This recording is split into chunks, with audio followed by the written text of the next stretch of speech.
सलातन क़ाइमतन अला ममर ज़मान अम्मा बाद। कतर से अब्दुल बासित भाई ने सवाल किया है कि अगर कोई नफली रोज़ा रखने के बाद तोड़ दे तो क्या उसकी क़ज़ा करनी पड़ेगी।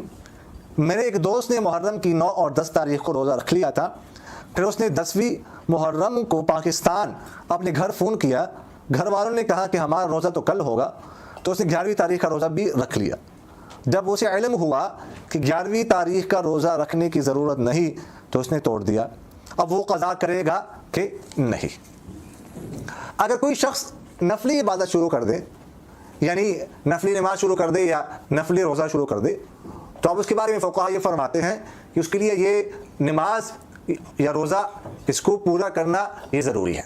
यानी नफली नमाज या रोज़ा शुरू करने से उसको एंड तक पहुँचाना, आखिर तक पहुँचाना ये ज़रूरी हो जाता है। मसलन किसी ने 2 रकत नफल नमाज शुरू कर दी, अब उसको आखिर तक पहुँचाना इसके ज़िम्मे ज़रूरी हो गया। अगर कोई वो तोड़ देता है दरमियान में, पूरा नहीं करता उसको, तो उसके ज़िम्मे इसकी क़ज़ा जो है वो लाजिम हो जाती है, क़ज़ा करनी पड़ेगी।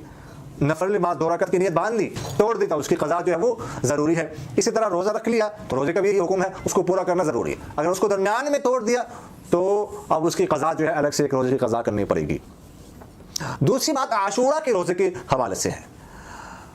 आशूरा के रोज़े के बारे में एक तो ये ज़हन में रखिएगा कि ये कोई फ़र्ज़ वाजिब रोज़ा नहीं होता, सुन्नत और मुस्तहब है।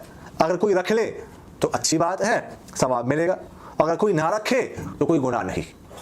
अगर कोई सिर्फ आशूरा सिर्फ 10वीं तारीख का रोज़ा रखता है तो ये भी जायज़ है। बेहतर तो ये है कि आगे पीछे 9 तारीख का या 11वीं तारीख का रोज़ा जो है वो मिला दिया जाए, ये बेहतर है। लेकिन अगर कोई सिर्फ 10 तारीख का रोज़ा रख ले तो जो फजीलत हदीस शरीफ में आई है कि ये रोज़ा 1 साल के गुनाहों का कफ़ारा बन जाता है, 1 साल के गुनाह माफ़ हो जाते हैं, तो ये फजीलत उसको हासिल हो जाएगी। दूसरी बात, जैसे मैंने आपसे अर्ज़ किया कि आगे पीछे एक रोज़ा मिलाना चाहिए, लेकिन ये रोज़ा मिलाना ज़रूरी नहीं है। अगर कोई नहीं मिलाता, सिर्फ 10 तारीख को रोज़ा रखता है तो ये जायज़ है। ये जो मशहूर है कि अगर किसी एक रोज़ा नहीं रखना चाहिए, एक रोज़ा यजीद ने रखा था, तो ऐसी कोई बात नहीं है, इसकी कोई हैसियत नहीं है। सिर्फ 10 आशूरा का रोज़ा भी जो है वो रखा जा सकता है।